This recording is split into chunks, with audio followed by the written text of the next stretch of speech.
जय हिंद एवरीवन। आज के इस वीडियो में इंडियन आर्मी के पेपर में पूछे जाने वाले 30 महत्वपूर्ण जीके जीएस का प्रश्न जानेंगे। और ये 30 के 30 जीके जीएस पिछले साल इंडियन आर्मी के पेपर में पूछे गए थे।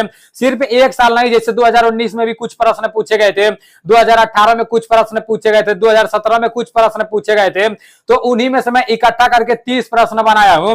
आप लोगों को तो सिर्फ 14 से 15 मिनट में 30 प्रश्न देखने को मिल जाएंगे, लेकिन मुझे इसे बनाने में कम से कम 3 घंटे लग गए मेरे भाई। इसलिए आप लोग वीडियो के लास्ट तक बने रहना। ये पूरा वीडियो देखने के बाद आप कहीं भी इंडियन आर्मी का टेस्ट लगाकर देख लेना, इसमें से बहुत सारे सवाल देखने को मिल जाएंगे। तो वीडियो के लास्ट तक बने रहना और वीडियो खत्म होने के बाद आप कमेंट में ये बात जरूर बताना कि 30 प्रश्न में से कितना प्रश्न सही कर रहे हो। पेन और कॉपी लेकर बैठ जाना और ईमानदारी पूर्वक से बताना 30 प्रश्न में से कितना प्रश्न सही कर रहे हो। जो प्रश्न आपको नहीं आएगा वो प्रश्न अपने कॉपी में लिख लेना है। देखो, आप ये नहीं सोचना मैं तो 30 में से 25 प्रश्न सही कर दे रहा हूं, बस 3 या 4 प्रश्न नहीं आ रहा है ना, इतना तो काफी है। ये आपको नहीं सोचना है। जो नहीं आ रहा है उसको भी आपको आना चाहिए, तभी आपका सिलेक्शन हो पाएगा। जो नहीं आ रहा है ना, वही आपका सिलेक्शन दिलाएगा। जो आ रहा है वो तो आपका हाई है। तो इसलिए आप लोगों को पूरा का पूरा प्रश्न ध्यान से देखना है। और ये पूरा का पूरा प्रश्न पहले इंडियन आर्मी के पेपर में पूछे गए हैं, तो इसको हल्के में नहीं लेना, ठीक है ना। और यहाँ टेस्ट देने के बाद आप कहीं भी जाकर टेस्ट दे लेना, इसमें से जरूर कुछ प्रश्न देखने को मिलेंगे। सबसे पहले सामान्य ज्ञान के 15 प्रश्न देखेंगे, उसके बाद से सामान्य विज्ञान के 15 प्रश्न देखेंगे। सबसे पहला प्रश्न है, निम्न में से किसके कार्यकाल में भारत की राजधानी कोलकाता से दिल्ली बदली गई? तो आपके सामने 4 ऑप्शन है। पहला है लॉर्ड हार्डिंग, दूसरा है लॉर्ड कर्जन, तीसरा है लॉर्ड विलियम बेंटिंक और चौथा है इनमें से कोई नहीं।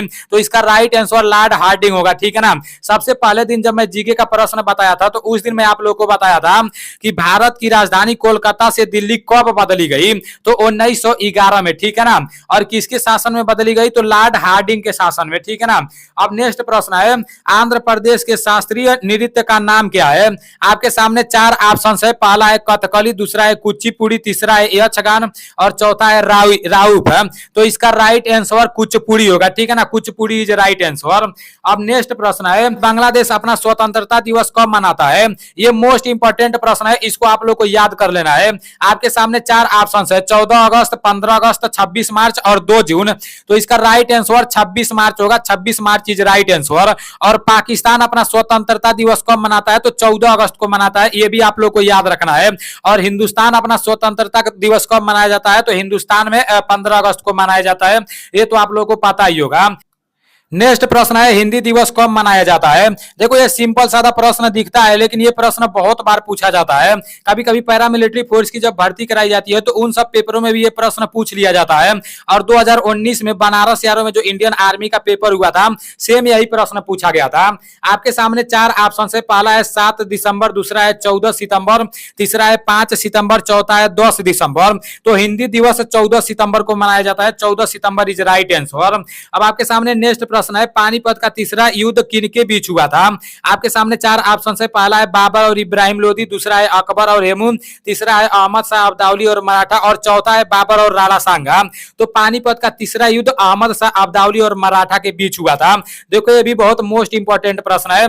पानीपत का प्रथम युद्ध बाबर और इब्राहिम लोदी के बीच हुआ था और द्वितीय युद्ध अकबर और हेमू के बीच हुआ था और तृतीय युद्ध अहमद शाह अब्दाली और मराठा के बीच हुआ था, ठीक है ना। अब नेक्स्ट प्रश्न है, हजारों जिलों का देश के नाम से किस देश को जाना जाता है? आपके सामने 4 ऑप्शन है। पहला है नॉर्वे, दूसरा है जापान, तीसरा है फिनलैंड और चौथा है थाईलैंड। तो इसका राइट आंसर फिनलैंड होगा। Finland is right answer. प्रश्न है, मेघदूत के रचयिता कौन है? आपके सामने 4 ऑप्शन है। पहला मैथिली शरण गुप्त, दूसरा कालिदास, तीसरा सूरदास और चौथा बाणभट्ट। तो इसका राइट आंसर कालिदास होगा। Kalidas is right answer. अब नेक्स्ट प्रश्न है, महाभारत किसने लिखी? प्रश्न को देखकर आप लोग ये नहीं सोचना इंडियन आर्मी के पेपर में ये पूछा जाएगा क्या। मेरे भाई 2019 में पूछा गया था, आप लोग किसी से भी पूछ लेना, ये प्रश्न 2019 में पूछा गया था या नहीं पूछा गया था। और ये बहुत बार पूछा गया है, बहुत एआरओ में पूछा गया है। देखो, महाभारत किसने लिखी थी? आपके सामने 4 ऑप्शन है। पहला है वेद व्यास, दूसरा है वाल्मीकि, तीसरा है सूरदास और चौथा है इनमें से कोई नहीं। तो इसका राइट आंसर वेद व्यास होगा। महाभारत वेद व्यास जी ने लिखी थी। अब नेक्स्ट प्रश्न है, ऑस्कर पुरस्कार विश्व स्तर के किस क्षेत्र में दिया जाता है? आपके सामने 4 ऑप्शन है। खेल, फिल्म, साहित्यिक और सौंदर्य, तो इसका राइट आंसर फिल्म होगा, ठीक है ना। ऑस्कर पुरस्कार विश्व स्तर के किस क्षेत्र में दिया जाता है, तो फिल्म के क्षेत्र में दिया जाता है। अब नेक्स्ट प्रश्न है, ज्ञानपीठ पुरस्कार से सम्मानित होने वाले प्रथम महिला कौन है। आपके सामने चार ऑप्शन है, पहला है देविका रानी, दूसरा है आशापूर्ण, तीसरा है लता मंगेशकर और चौथा है इनमें से कोई नहीं।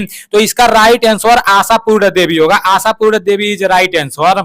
अब नेक्स्ट प्रश्न है, भारत का राष्ट्रीय खेल संस्थान कहां पर है। ये भी मोस्ट इंपोर्टेंट प्रश्न है, इसको भी आप लोगों को नोट कर लेना है।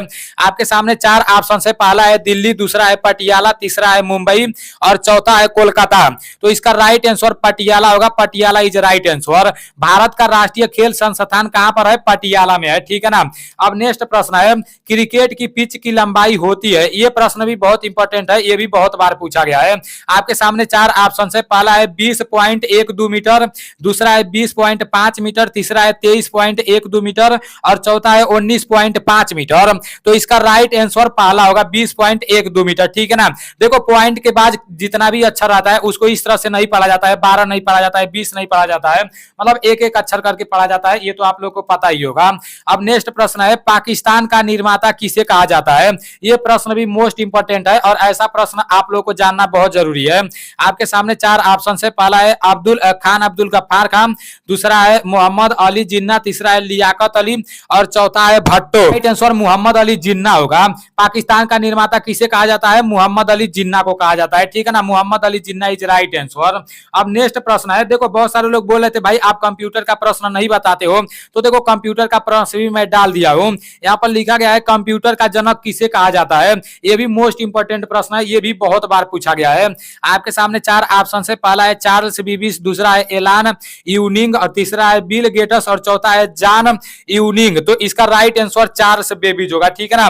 कंप्यूटर का जनक किसे कहा जाता है, चार्ल्स बेबेज को कहा जाता है, इसको आप लोग को याद कर लेना है। अब असामान्य ज्ञान का सबसे आखिरी प्रश्न है, आधुनिक कंप्यूटर का डिजाइन किसने तैयार किया। आपके सामने चार ऑप्शन है, देखो पहला है चार्ल्स बेबेज और दूसरा है जॉन वयान न्यूमैन और तीसरा है बिल गेट्स और चौथा है न्यूटन। तो इसका राइट आंसर जॉन न्यूमैन ने किया था, John Newman is right answer. ज्ञान में कितना प्रश्न सही किए हो आप लोग गिनती करके रखे रहना। अब सामान्य विज्ञान में कितना प्रश्न सही कर रहे हो ये भी आप लोग को देखना है और आप लोग को दोनों मिलाते रहना है कि आपका सामान्य ज्ञान सही है या सामान्य विज्ञान सही है, तभी आपका पढ़ाई अच्छा हो पाएगा। देखो सामान्य विज्ञान का पहला प्रश्न है, बायोगैस में कौन सी गैस की मात्रा सर्वाधिक होती है। आपके सामने चार ऑप्शन है, पहला है एथेन, दूसरा है मेथेन, तीसरा है प्रोपेन और चौथा है एसिटिलीन। तो इसका राइट आंसर मेथेन होगा। अब नेक्स्ट प्रश्न है, हीरा विद्युत का है, मतलब हीरा विद्युत का क्या है। आपके सामने चार ऑप्शन है, पहला है कुचालक, दूसरा है सुचालक, तीसरा है उभयधर्मी और चौथा है इनमें से कोई नहीं। तो हीरा विद्युत का कुचालक है, ठीक है ना, कुचालक इज राइट आंसर। अब नेक्स्ट प्रश्न है, किस रंग की तरंग दैर्घ्य अधिक होती है। आपके सामने चार ऑप्शन है, पहला है लाल, दूसरा है हरा, तीसरा है पीला और चौथा है बैगनी। तो इसका राइट आंसर लाल होगा, लाल इज राइट आंसर। अब नेक्स्ट प्रश्न है, गाड़ियों में पीछे की बस देखने के लिए कौन सा दर्पण का प्रयोग किया जाता है। ये भी मोस्ट इंपोर्टेंट प्रश्न है, ये सभी लोगों को आना बहुत जरूरी है। हम लोग बाइक चलाते हैं, बाइक में जो शीशा लगा रहता है उसमें पूछ रहा है कि कौन सा दर्पण उपयोग होता है। आपके सामने चार ऑप्शन है, पहला है साधारण दर्पण, दूसरा है उत्तल दर्पण, तीसरा है अवतल दर्पण और चौथा है दर्पण लेंस। तो इसका राइट आंसर उत्तल दर्पण होगा, उत्तल दर्पण इज राइट आंसर, ठीक है ना। और प्रश्न है, विद्युत किससे उत्पन्न होगा। आपके सामने चार ऑप्शन है, पहला है डायोड, दूसरा है ट्रांजिस्टर और तीसरा है डायनमो और चौथा है मोटर। तो इसका राइट आंसर डायनमो होगा, ठीक है ना, डायनमो इज राइट आंसर। विद्युत किससे उत्पन्न होगा, डायनामो से होगा, ये भी मोस्ट इंपोर्टेंट प्रश्न है। अब नेक्स्ट प्रश्न है, टेलीस्कोप का आविष्कार किसने किया। आपके सामने चार ऑप्शन है, जेम्स वाट, रोंटजन और तीसरा है गैलीलियो और चौथा है इनमें से कोई नहीं। तो इसका राइट आंसर गैलीलियो होगा। टेलीस्कोप का आविष्कार किसने किया था, गैलीलियो ने किया था। ये भी मोस्ट इंपोर्टेंट प्रश्न है, इसको भी आप लोग को याद रखना है। अब नेक्स्ट प्रश्न है, वायु में ध्वनि की चाल कितनी होती है। ये तो मैं आप लोगों को कल भी बताया था। आपके सामने चार ऑप्शन है, पहला है 325 मीटर प्रति सेकंड, उसके बाद से 332 मीटर प्रति सेकंड, उसके बाद से 232 मीटर प्रति सेकंड, उसके बाद से 340 मीटर प्रति सेकंड। तो इसका राइट आंसर 332 मीटर प्रति सेकंड होगा। 332 मीटर प्रति सेकंड इज राइट आंसर, ठीक है ना। ये प्रश्न भी 2019 में पूछा गया था, वायु में ध्वनि की चाल कितनी होती है, तो 332 मीटर प्रति सेकंड। अब नेक्स्ट प्रश्न है, भूकंप मापने का यंत्र यंत्र। आपके सामने 4 ऑप्शन है, पहला है रिएक्टर, दूसरा है सिस्मोग्राफ, तीसरा है लैक्टोमीटर और चौथा है हाइग्रोमीटर। तो इसका राइट आंसर सिस्मोग्राफ होगा। Seismograph is right answer. यहाँ पर आप लोग को एक बात समझना है, यहाँ पर लिखा गया है भूकंप मापने का यंत्र, तो भूकंप सिस्मोग्राफ से मापा जाता है। और यहाँ पर बोला गया है कि जैसे रिएक्टर जो लिखा गया ना, भूकंप की तीव्रता किससे मापते हैं, तो वो रिएक्टर स्केल से मापते हैं। और यहाँ पर लैक्टोमीटर जो लिखा गया है, मैं कल एक क्वेश्चन बताया था आप लोगों को कि दूध की शुद्धता किससे मापते हैं, तो यहाँ पर मैं आप लोगों को बताया था लैक्टोमीटर से, ठीक है ना। तो ये तीनों क्वेश्चन आप लोगों को तैयार होना चाहिए। अब नेक्स्ट प्रश्न है, न्यूटन ने किस फल को वृक्ष पर से पृथ्वी पर गिरता देखकर गुरुत्वाकर्षण बल का अनुभव किया। आपके सामने 4 ऑप्शन है, पहला है सेव, दूसरा है आम, तीसरा है संतरा, चौथा है अनानास। तो इसका राइट आंसर सेव होगा। Save is right answer. अब 25 नंबर वाला प्रश्न है, सूर्य और तारों में ऊर्जा उत्पन्न होता है, कैसे उत्पन्न होता है। पहला ऑप्शन है विखंडन क्रिया से, दूसरा है संलयन क्रिया से, तीसरा है दैव शक्ति से और चौथा है इनमें से कोई नहीं। तो इसका राइट आंसर संलयन क्रिया से होगा।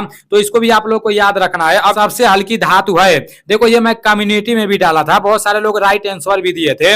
आपके सामने 4 ऑप्शन है, पहला है एएलआई, दूसरा है एएमजी, तीसरा है सीए और चौथा है एएनए। तो सबसे हल्की धातु कौन है, लिथियम होता है, एएलआई होता है, ठीक है ना। एएलआई इज राइट आंसर। अब नेक्स्ट प्रश्न है, विस्फोट के लिए टीएनटी साथ मिश्रित किया जाता है। देखो मैं आप लोगों को दूसरे दिन जब टेस्ट कराया था उसी दिन बताया था कि टीएनटी के बारे में मुझे नहीं पता है, लेकिन देखो फिर से टीएनटी देखने को मिल गया। उसमें तो मैं आप लोगों को ऑप्शन जो टैलिन वाला था वही मारने के लिए बोला था, और यहाँ पर बोला गया है कि विस्फोट के लिए। अब हम लोग को पता चल गया कि टीएनटी क्या होता है, टीएनटी एक बम होता होगा, ठीक है ना, इसलिए यहाँ पर विस्फोट लिखा गया है। लिखा गया है विस्फोट के लिए टीएनटी साथ मिश्रित किया जाता है, मतलब टीएनटी के साथ क्या मिश्रित किया जाता है। आपके सामने 4 ऑप्शन है, पहला है अमोनियम क्लोराइड और दूसरा है अमोनियम नाइट्रेट, तीसरा है अमोनियम नाइट्राइड और चौथा है अमोनियम सल्फेट। तो इसका अमोनियम नाइट्रेट होगा, ठीक है ना, इसको आप लोग को याद रखना है। अब नेक्स्ट प्रश्न है, कोशिका शब्द किसने दिया। आपके सामने 4 ऑप्शन है, पहला है बीजमैन, दूसरा है रॉबर्ट ब्राउन, तीसरा है रॉबर्ट हुक और चौथा है डार्विन। तो कोशिका शब्द किसने दिया, रॉबर्ट हुक ने दिया। Robert Hooke is right answer, ठीक है ना, रॉबर्ट हुक राइट आंसर होगा। अब नेक्स्ट प्रश्न है, सबसे बड़ी कोशिका, सबसे बड़ा कोशिका क्या होता है। आपके सामने 4 ऑप्शन है, पहला होता है मुर्गी का अंडा, दूसरा है शुतुरमुर्ग का अंडा, तीसरा है मानव का अंडा, चौथा है गुर्दे का कोशिका। तो इसका राइट आंसर शुतुरमुर्ग का अंडा होगा, शुतुरमुर्ग का अंडा होता है। अब लास्ट प्रश्न है, 30वां नंबर वाला प्रश्न है, हीमोग्लोबिन पाया जाता है, हीमोग्लोबिन कहां पर पाया जाता है। आपके सामने 4 ऑप्शन है, रक्त में, दूसरा है पित्त रस में, तीसरा है पसीने में, चौथा है लार में। तो इसका राइट आंसर रक्त में होगा, ठीक है ना, रक्त में इज राइट आंसर। पूरा का पूरा पीडीएफ मैं टेलीग्राम चैनल में भेज दूंगा। इस पीडीएफ में आंसर भी है, नीचे आप लोग आंसर देख लेना, ठीक है ना, आंसर मिला लेना। अभी आप लोग एक बार वीडियो देख लियो और एक बार अच्छे से अपने हिसाब से इसको पढ़ लेना है। जो नहीं आ रहा होगा उसको अपने कॉपी में लिख लेना। याद रखना संडे के दिन ये पूरा का पूरा प्रश्न मैं आप लोगों से पूछूंगा, ठीक है ना। और आज शाम को 5 बजे मैथ का क्लास आ सकता है, ठीक है ना। देखो ईमानदारी से बताना इन 30 प्रश्नों में से कितना प्रश्न सही किए हो। अगर 30 प्रश्नों में से 25 प्लस प्रश्न आपका सही होगा ना, चाहे 26 प्रश्न सही होगा, चाहे 27 प्रश्न सही होगा, चाहे 28 प्रश्न सही होगा, तो आपको फौज की वर्दी पाने से कोई नहीं रोक सकता है। मैं आपको रियलिटी बता रहा हूं मेरे भाई। अभी आपको लग रहा होगा पता नहीं फौज का वर्दी मिलेगा या नहीं मिलेगा, पता नहीं हमारा पेपर निकलेगा या नहीं निकलेगा, सबको ऐसा लगता है। जो लोग फौजी बन चुके हैं उन लोगों को भी ऐसा लगता था, और जो लोग फौजी बनने वाले हैं, जो लोग तैयारी कर रहे हैं ना, उन लोगों को भी ऐसा लगता है। लेकिन रिजल्ट एक ही दिन निकलता है मेरे, इसी पर आप लोगों को कंटिन्यू करना है और किसी के बातों में नहीं आना है मेरे भाई। ये दुनिया बहुत जालिम है, कोई नहीं चाहता कि आपको फौज की वर्दी मिले, आपको फौज में भर्ती किया जाए, कोई नहीं चाहता है। इसलिए आप लोग अपने हिसाब से अपना तैयारी करना, उससे जितना होने लायक रहेगा उतना मैं आप लोगों के लिए करूंगा। मैं पूरा का पूरा जीके जीएस यूट्यूब पर भी बताऊंगा और टेलीग्राम चैनल में इसका पूरा का पूरा पीडीएफ भी भेज दूंगा। तो वहां से भी आप लोगों को एक बार रिपीट कर लेना है। और हर संडे को, हर इतवार को सभी लोगों का टेस्ट लिया जाएगा। जितना भी क्वेश्चन मैं आप लोगों को बता रहा हूं ना, वो पूरा का पूरा क्वेश्चन मैं इकट्ठा करके एक ही जगह बताऊंगा। और उस दिन आप लोगों को पूरा का पूरा वीडियो देखना है और अपने आप से पूछना है कि भाई 1 हफ्ते तक पढ़ाई किया है तो कितना तुमको आया है इन नए क्वेश्चनों में से। इस तरह से आप लोगों को पढ़ाई करना है, ठीक है ना। चलो ठीक है भाई, आप लोग बहुत किस्मत वाले हो, आप लोगों का इंडियन आर्मी में ऑनलाइन हो गया है। और भगवान से प्रार्थना करूंगा कि जितने भी हमारे सब्सक्राइबर हैं, जो लोग मन से पढ़ाई में लगे हुए हैं, उन लोगों को इस बार वर्दी मिल जाए। चलो ठीक है, मिलते हैं अगले वीडियो में। जय हिंद।